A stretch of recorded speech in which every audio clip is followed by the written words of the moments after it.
This is a full story. Kitten wishes you all a happy and enjoyable story. My goddess and I have finally moved in together. That morning, as usual, I happily made her a heart-shaped breakfast. But the next moment, I saw a young, handsome foreign guy, wrapped only in a pink towel, walking out of her room. He grinned at me and said, "Hi." The sight of his abundant chest hair and his heavy body odor made my stomach churn. Seeing this, I knew clearly. The goddess I had secretly loved for 10 years was today being courted by a little white pig in the house I paid for. At that moment, Haley, dressed in loose pajamas, also walked out of the master bedroom. Her hair was a bit messy, and there were obvious hickeys on her neck. "Rocky, I'm sorry. It rained yesterday, and William had too much to drink. He had nowhere else to go." Haley apologized. I could only nod and say, "It's only natural. I understand." Haley hesitated but spoke up. "Do you have any clean clothes? William's clothes aren't dry yet." Before leaving, William gave me a wink to show his thanks. "Rocky, I want to get married." When Haley suddenly said this, my heart was crushed, more painful than 1,000 arrows. Haley seemed to notice my discomfort and joked, "You don't like me, do you? You don't look happy for me at all." I intentionally gave an exaggerated laugh. "What nonsense. Aren't I your male best friend?" Haley seemed relieved and patted her chest. "You scared me. I thought you really liked me." I carefully masked my disappointment, congratulating her. After putting away the unfinished dishes, I quickly turned and went into the kitchen, swallowing the bitter sweetness at the corner of my mouth, pretending to be busy. The goddess I had secretly loved for over 10 years actually wanted to marry a foreigner she'd known for less than a month? Clearly, this William had only just arrived in America. Clearly, this William was someone I introduced to her a month ago. Clearly, Haley should be able to feel that I had loved her for over 10 years. And she had recently told me that she didn't want to date, only focusing on her career. Haley was my desk mate in the first year of high school. She was sweet-looking, with long black hair always tied in a ponytail. I loved her smile when she looked back, with a beautifully cute dimple. That smile was like a Cupid's arrow, instantly and precisely hitting my restless teenage heart. But back then, I was timid and shy, only daring to hide my vague affection in my heart. The reason I leaned towards liberal arts was also because Haley liked Chinese literature. This way, we'd have more common topics, and she'd have more opportunities to chat with me. When it came to class selection, I heard Haley was going for liberal arts. Already indecisive, I then made up my mind. Those who work hard are rewarded. I was placed in the same class as Haley. A pleasant surprise was that we went from being desk mates to sitting together. I liked her so much that when she drew a small turtle on my face during my nap and was found out, her smile was playful. I liked her so much that when I spaced out in class, I could clearly see the fuzz on her temples through the afternoon sunlight. I liked her so much that when she furrowed her brows and bit her pen while struggling with a problem, she muttered how difficult it was. I liked her so much. As soon as Haley said, "Rocky, my stomach hurts," I would immediately brave the -10-degree cold wind, running out to silently queue in the hot water room, and then make her perfectly drinkable hot chocolate. Even when someone gave her a love letter, my happiest moment was helping her write a reply. And then, I naturally became Haley's closest male best friend. Of course, even if we didn't become lovers, I was still immensely happy that our relationship had advanced. So that year, the dreaded college entrance exam was almost all of my youthful, beautiful memories. At least, that's what I thought. However, unexpectedly, the farewell in June turned into a decade of lost contact. Until last month, she came to Washington. When I saw the goddess I had secretly loved for 10 years again, I thought my heart would no longer flutter, but it suddenly revived. Knowing that Haley had no place to stay in Washington, I immediately offered her my master bedroom. So, we experienced a brief but sweet co-living roommate life, cooking together, walking together, singing karaoke together, fishing together, watching movies together, every day as a pair. Even the security guard at the neighborhood entrance was certain we were a real couple. During this time, I had also secretly hinted and tested, but Haley said, "I just want to make a career in Washington right now and not think about anything else." I understood again that I was still just her rather close male best friend. That's all. Until a month ago, I took her to a gathering in my circle. I work as a screenwriter and regularly interact with producers, directors, and some artists. William was a new artist signed by our company, a Frenchman. No need to say, he was definitely an exotic handsome guy. During introductions, Haley was noticeably proactive. But when it came to mentioning our relationship, Haley only said, "I'm Rocky's roommate." At that moment, I suddenly felt as if something was blocking my chest, making it hard to breathe. Watching Haley and William chatting excitedly at the dinner table, I didn't disturb them. That night when I came back with Haley, I didn't say a word. Haley seemed to still still have more to say, talking about William's family farm, the romance of the Eiffel Tower, and the elegance of the Louvre. That night, I was sleepless. 10 years of daydreams felt like countless bullets instantly shattering my pitiful and laughable pride. I knew if I didn't confess, I might regret it for a lifetime. Even though I knew it was very likely to fail, I didn't want to face my past timid self again. The next day, I planned to confess, but the company suddenly had an urgent arrangement, sending me to Boston for a script meeting. The investors required a closed creation period, and the final draft had to be completed within 20 days. After the project ended, I hurriedly went to Phoenix Airport, eager to return to Washington and confess. Before boarding the plane, I checked Haley's social media. It was a perfect selfie with the caption, "Never felt this heart-thumping before." My heart trembled suddenly, not expecting that the goddess, who recently said she only wanted to focus on her career, would be so captivated by someone else's love attack right before I flew back to Washington. Caressing the photo on social media, her smile was so sweet and happy. It was something I had never seen before. When I landed, it was pouring rain in Washington, and I got drenched through as soon as I left Dulles International Airport. On the way back at midnight, I reminded Haley to be safe and not go out in the rain. As expected, there was no reply. When I got home, I noticed Haley's favorite Hello Kitty keychain was on the shoe rack, which relieved me a bit. Seeing her door tightly locked, I didn't disturb her in my disheveled state, thinking it would be better to investigate the next day. I stayed up all night, and as soon as I heard some noise in the living room, I jumped out of bed, eager to see Haley. But instead, I saw William, wrapped in the pink towel I picked out for Haley. I was too late. The confession I had harbored in my heart for 10 years was thus smothered in the cradle of unrealistic fantasies by a pink towel. Damn it. At that moment, I felt an unprecedented regret and disappointment. But I still pretended to be calm and had breakfast with Haley, silently washed the dishes, and swallowed the blood at the corner of my lips. The next moment, I suddenly felt a bit relieved. What right did I have to blame or resent Haley? She was just pursuing her love freely. It was her right. All these secret affections seemed to be just my self-indulgence. I was just a male best friend, just an old classmate, just her roommate, not even a backup. Before leaving, Haley said with a hand on her stomach, "Rocky, my stomach hurts. I'll bring you chocolate when I come back from work tonight." When Haley heard this reply, she was stunned for a moment. Then she said, "Rocky, thank you for always taking care of me." It was the first time I heard Haley call me by my full name after so many years. I realized that my relationship as her male best friend seemed to be on shaky ground. Perhaps she was about to leave again, disappearing once more, resolutely heading towards that captivating. When I arrived at the company for the meeting, I felt my head was always dazed, maybe due to the long journey or the insomnia from getting drenched. I couldn't focus on a single word of the meeting's content. Even after taking the cold medicine that had mysteriously appeared beside me, there was no improvement. The entire day, I was in a daze, like a walking zombie. At noon, I found a secluded corner in the park to smoke and refresh myself. Coincidentally, William was at the company too, sitting not far away on a cool bench, replying to voice messages. The person he was chatting with was Haley. Since the distance was close, I could even hear those sweet, sticky voice messages clearly. At the end, Haley suddenly said in French, "Je t'aime," French, "I love you." That was the confession I had longed to hear, but now it was given to a foreign guy she had known for less than a month. For this romantic confession I had prepared for 10 years, I had specially learned to say, "I love you," in 100 different languages. Each "I love you" in a different language was something I had hoped to say to Haley one by one for the rest of my life. For a moment, I even wondered, if I had confessed to Haley in the simplest English, "I love you," before going to Boston, would I have enjoyed the coquettishness and sweetness I had never experienced before? Or, if I had shouted those 3 words under the hot June sun at her dormitory a decade ago, would the outcome have been a little different? William, who had just finished being sweet with Haley, turned and saw me with a surprised look. "Rocky, let's have dinner together tonight." I shook my head, wanting to decline politely. William looked puzzled. "Aren't you going home after work tonight?" I then learned that William wanted to try authentic American barbecue, and Haley decided to cook it herself tonight. In my house, Haley wanted to show her foreign boyfriend the profoundness of American barbecue. And before that, after knowing Haley for so long and living together together for such a long time. I didn't even know she could cook. Rocky, thank you. William came up and gave me a hug sincerely. The meaning was clear. Thank you for introducing him to such a great American girlfriend. When I got home that night, Haley, who had already bought a lot of rich ingredients, was busy in the kitchen. I thought about helping, but Haley smiled and declined, saying she wanted to personally prepare a sumptuous dinner for William. At that moment, William also barged in, praising Haley's excellent cooking skills. Feeling somewhat redundant, I could only quickly escape from the now somewhat cramped kitchen. Before leaving, I caught a glimpse of William hugging Haley's waist from behind and giving her a French kiss. Back in the living room, I opened the red wine William brought and took a big gulp, immediately frowning. The wine seemed high-end, but it was actually terrible, almost undrinkable. Soon, William, who was probably of no help in the kitchen, came out and made small talk with me. I, filled with anger, couldn't help but grip the wine glass tightly. William was boasting about how unexpectedly good Haley's bed skills were. Enough, I said in a low voice, signaling William to stop. However, William seemed to misunderstand. He remained smug and made a dirty gesture, hinting, if you're willing, the three of us can do it together. Even though I knew foreigners were open-minded, the moment I understood William's gesture, I couldn't help but curse and smash the wine glass on the table. What's wrong? Haley, wearing an apron, heard the commotion and rushed out of the kitchen. Then she saw me raising the wine bottle, ready to smash it on William's head. Rocky, what are you doing? Haley quickly ran up and pushed me away. The wine bottle slipped from my hand and fell to the ground. With a loud crash, the bottle shattered, and the dark red wine spilled like the blood from my heart, wantonly flowing and then being trampled. I didn't expect you to be this kind of person. Haley was very angry, with eyes full of reproach and confusion. I thought you would at least bless me. That simple sentence instantly shattered all my expectations and fantasies. It turned out Haley knew my feelings for her. She had always known. Only I, foolishly, had been cherishing this unrequited love for over 10 years like a treasure. I'm sorry. I gave a self-deprecating smile, grabbed my coat, and walked out without looking back. Only after leaving the hallway did I pull out and discard the shard of glass embedded in my palm. Extreme frustration made me want to run and scream to vent my feelings. Unexpectedly, as soon as I started, I accidentally knocked a small figure flying. Serena? I quickly approached and recognized her. The little girl was a news editor at our company, and I had interacted with her quite a bit due to work, but Serena was clumsy and often forgetful, so she hadn't been promoted in 3 years. Are you okay? Serena struggled to stand up, looking at me nervously. The silly girl wasn't the one who got knocked down. Mr. Rocky, are you feeling better? Serena asked, her face a bit flushed. I was taken aback. How did you know I was sick? Serena scratched the back of her head, somewhat embarrassed. I think I saw that you took a cold medicine from your desk. The cold medicine was secretly placed by you? I suddenly thought of something. When I saw Serena shyly nodding, a warm current seemed to flow beside my shattered heart. Did you hurt your foot? That was when I noticed Serena was quietly gritting her teeth and struggling to stand. Serena waved her hand repeatedly. Hee, it's nothing, just a slight twist. Who would have thought that this silly girl, trying to force herself to walk a few steps, cried out in pain and nearly fell. I quickly supported her and scolded, there's no need to put on a brave face in front of a big guy like me. Serena, looking flustered and somewhat stammering, responded, I just didn't want to trouble you, Rocky. Seeing Serena in pain and unable to move, I had no choice but to pick her up, but I immediately felt Serena's body stiffen, so I explained, don't be nervous. I'm just taking you to the hospital since I'm the one who knocked you over. I have to take responsibility. Okay. Serena smiled and nodded obediently. As we left the neighborhood, I glanced back, almost by instinct, and saw Haley standing at the floor-to-ceiling window on the 5th floor. She seemed to have seen the scene. Though I couldn't see clearly, her expression looked somewhat unpleasant. At the hospital, after helping Serena get registered and take an x-ray, it turned out to be a bone fracture. When I told Serena the result, she looked guilty. It's all my fault. My body is too weak and has caused trouble for you, Rocky. Serena apologized again. I said helplessly, please don't say that. Otherwise, my conscience will really condemn me. Serena was amused by my hands clasped in a begging gesture. Later, realizing it might be impolite, she tried to hold back her laughter but ended up turning red in the face and had some difficulty difficulty breathing. Seeing how adorable Serena looked trying to suppress her laughter, I couldn't help but smile. Then,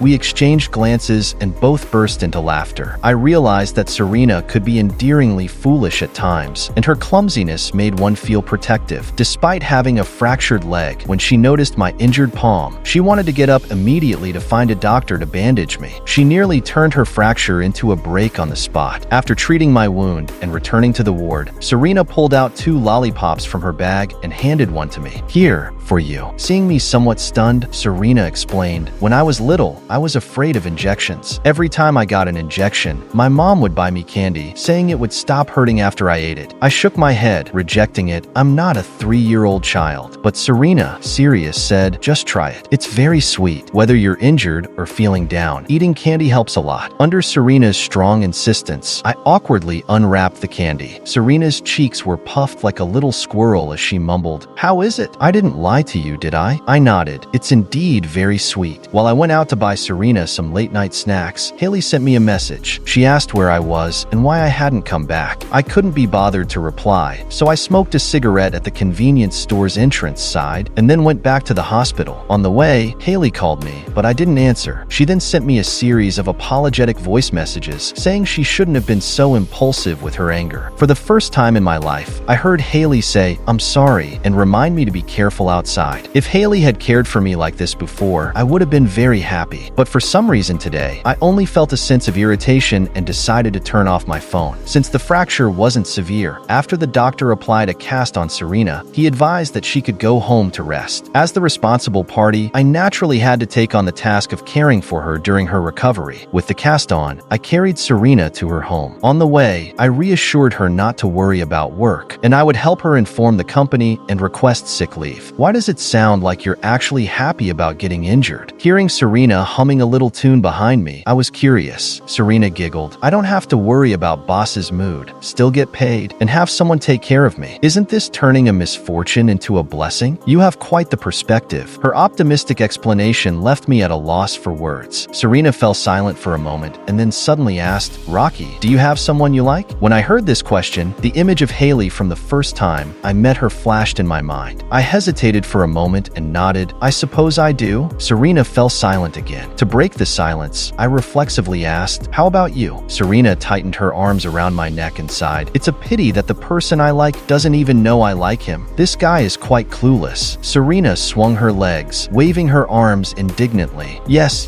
it's been 3 years and he still doesn't know. He's a big fool, an incredibly big fool. Hearing this, I vaguely sensed something and was momentarily stunned. When I got home, William had already left, but Haley was sitting on the sofa. "Why didn't you reply to my messages or answer my calls?" Haley's eyes were a bit red. "I was busy. I went to my room and started packing my clothes. During Serena's recovery, she would be immobile, so I needed to find a nearby hotel to facilitate caregiving." Haley blocked the door to my room, staring at me. "Is that girl your girlfriend?" Serena was certainly not my girlfriend. She was just a colleague. "When did you start dating? You never mentioned it to me." Hearing Haley's series of seemingly interrogative questions, I felt somewhat frustrated. I looked at her and sighed, "Haley, with our relationship, isn't it unnecessary to report everything to each other?" Perhaps seeing me so rebellious for the first time, Haley seemed extremely unsettled. After a moment, tears welled up in her eyes. "Don't be angry. I'm just concerned about you. I need to move out for a few days." I packed my clothes into a suitcase and said, "There's a spare key in the shoebox." Haley stepped forward. "The type you liked before wasn't like this. Rocky, you've changed." Seeing Haley still blocking the door, I looked at her and sighed. There's nothing that stays the same forever. I pulled my luggage and got into a taxi. Looking out at the flashing neon lights through the car window, my feelings were mixed. In my mind, Serena's blushing, shy face from 3 years ago came to mind. 3 years ago, when I first came to this company, I encountered an intern who was quite clumsy. She would bump into door glass while delivering documents. She'd accidentally spill coffee on my thigh, and in the frantic attempt to clean up, almost tore my pants. When proofreading scripts, she often got the versions wrong, making me communicate with her late into the night. This often absent-minded intern was Serena. 3 years have passed, and this silly girl is still in the same spot, still just a news editor. Not long ago, when I dropped off the injured Serena at her home, the scene before me was surprising. With her low income, she was living alone in a 3-bedroom apartment in Washington. "You live alone in such a big house?" Serena looked a bit embarrassed. "It is a bit large for one in person, but it's the only house close to the company, so it's more convenient for work. You graduated from Oxford? Seeing a row of various competition trophies on the cabinet, I was shocked again. Before I could respond, Serena's next words nearly choked me. Rocky, I like you. I've liked you for a long time. Faced with this sudden confession, even though I had a slight inkling in my heart, I was at a loss. Why do you like me? As soon as I asked, I regretted it, feeling like slapping myself. I was afraid that I might hurt the girl's sincere feelings if I wasn't careful. Serena, unfazed, tilted her head and pressed her lips together as she thought for a while. When I first joined the company, I was indeed very clumsy, but there was only one stranger who, after I bumped my head, casually handed me a box of medicine. Even though the coffee was so hot, he didn't scold me. Instead, he endured the pain and comforted me. When I messed up the script versions, he patiently corrected me until dawn. Hearing these words, I felt a bit embarrassed. I hadn't realized that my casual actions would be remembered for so long. Serena smiled and said, "Back then, I wondered, who could such a gentle Rocky teacher like? You like me back then?" Just as I was about to speak, Serena huffed and said with mock anger, "What, is it forbidden for someone to fall in love at first sight?" No.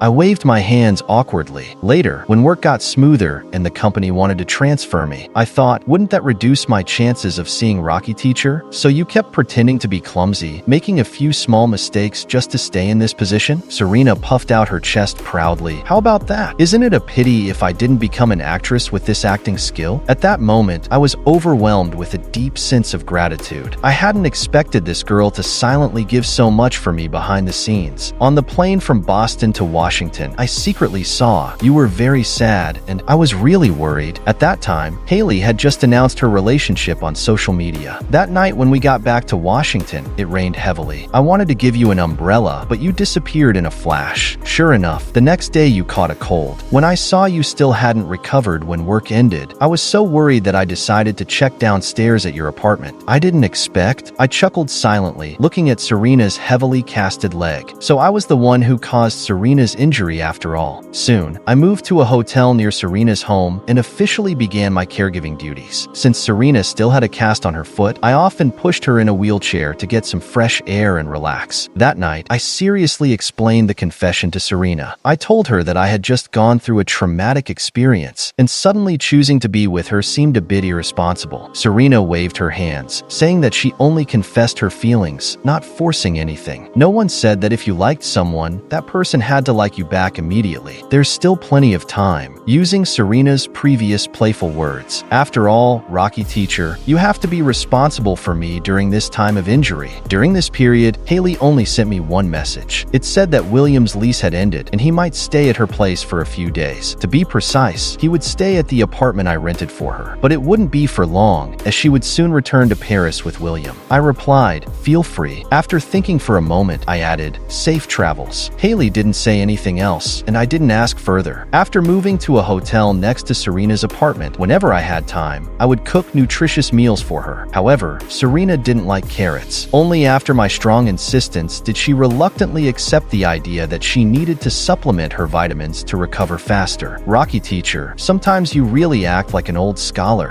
"Really? Should I use a ruler to threaten you next time you're picky with food?" "Oh, Rocky teacher, you're taking advantage of me because I'm immobile and my strength is greatly reduced." Holding a frying pan, I responded from the kitchen, "The situation is stronger than the individual. How can I not yield? This is now our daily routine." In addition to pushing her out for walks, we often bicker. As the saying goes, when experts clash, their words are like swordplay. We come and go, refusing to concede. As I brought a plate of Coca-Cola chicken wings to her, Serena suddenly said, "Rocky?"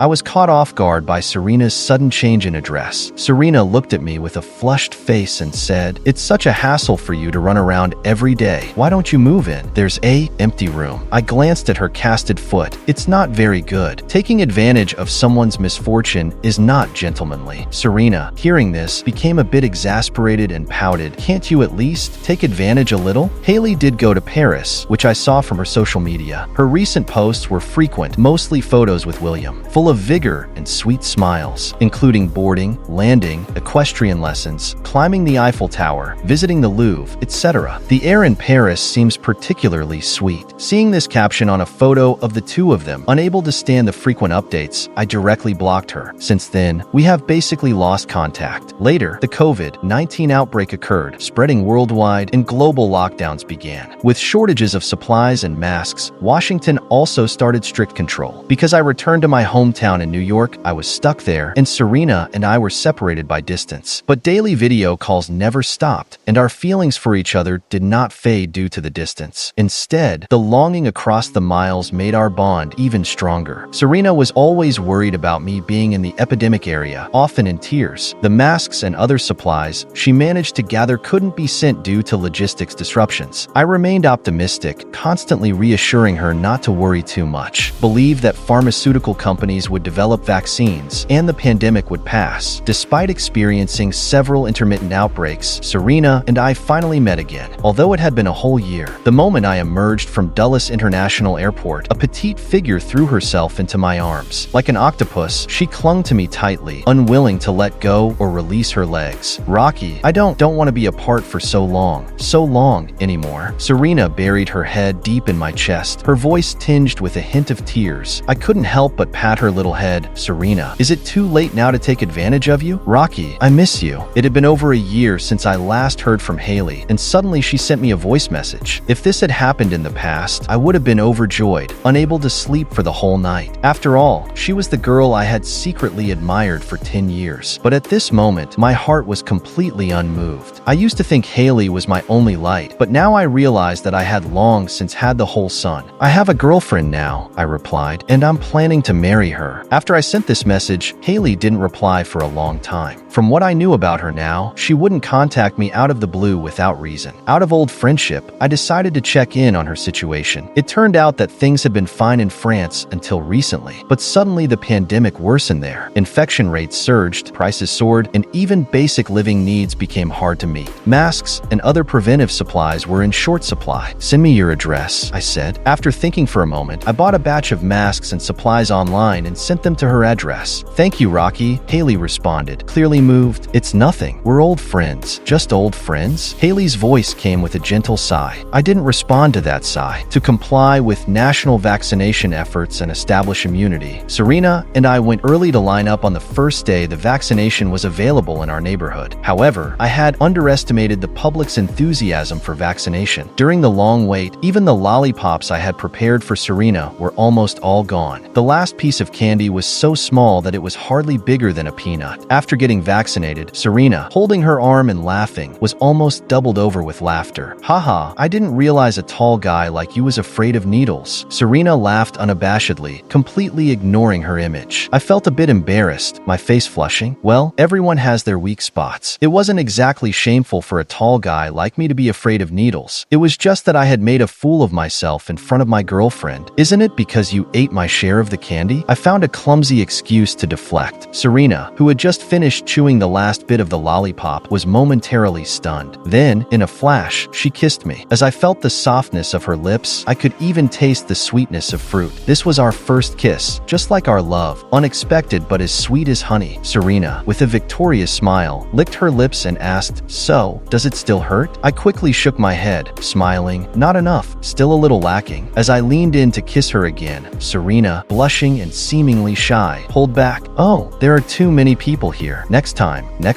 To be honest, I didn't expect to run into Haley again. She had returned from France alone. Maybe because of the long hotel quarantine, she looked somewhat pale and haggard. We met at a cafe across from the neighborhood. Haley removed her sunglasses and looked at me quietly. "William and I broke up a long time ago." "Yeah, I heard." I responded calmly, surprised but not shocked by the news. Haley gave a bitter smile. "Rocky, I've always missed you." "There might be a question that's a bit inappropriate." Haley put down her coffee cup and continued, "When you chose to be with that girl, was it to get back at me?" "Haley," I interrupted her, "I admit I had a crush on you for 10 years, but that was in the past." Even in front of Serena, I never denied that Haley was once my goddess, my white moonlight. Even a glance from her would make my heart flutter for a long time. I had loved her so deeply that I was almost humble to the dust. But then I faced reality, and the memories of youth were just that, memories. They were beautiful, but belonged to the past. Now, even if Haley was sitting right in front of me, saying the words I had once dreamed of hearing, my heart remained calm. Haley looked pained, her eyes showing a glimmer of hope. "Can we start over?" I looked at her and shook my head. In my heart, there was only one person's image. Rocky. Haley. At that moment, I heard a familiar voice from behind. Turning around, I saw Serena, holding a cup of milk tea, excitedly waving at me. I quickly stood up and pulled out a chair for Serena. Haley seemed surprised by Serena's appearance, and her brows furrowed slightly. "Haley, this is my classmate, who just returned from France. Actually, I had heard some rumors about Haley's situation in France from a few classmates. William was indeed from Paris, but his family was from a small, run-down town in the Paris suburbs. The pandemic severely impacted his work, and he lost his income. Haley, as an Asian, naturally had a hard time adapting. Used to the scent of Parisian perfume, she struggled with the smell of farm animals. The long-distance relationship ended, and after much difficulty, she returned to the country. This is Serena, my girlfriend." Haley forced a smile and nodded slightly at Serena. "Hello, Haley." Serena sat next to me, and I naturally held her hand. "Your girlfriend is very beautiful," Haley said after a while. "Thank you for the compliment," Serena smiled and said. "Rocky often talked about you." Haley's lips twitched. "Did he?" Serena handed me the milk tea, saying, "I didn't touch any of the pearls. They're all for you." Haley watched me drink the milk tea naturally, then turned to stir her coffee and finished it in one gulp. "I hope to attend your wedding soon. I wish you both happiness." With that, Haley stood up and left, her figure looking desolate. I didn't try to keep her and watched as she walked away. When Serena and I walked out of the cafe, the sun was shining brightly and cicadas were chirping in the woods. "Aren't you going to see her off? She hasn't gone far. If you hurry, you might still catch up." Serena winked and nudged me with her elbow, her tone teasing. I shook my head decisively. "No need. Why not?" I took a deep breath and smiled, because I don't want to miss out on the sexy you in summer. The end. If you like Kitten's story, please follow and like it. Updated every morning at 9 a.m.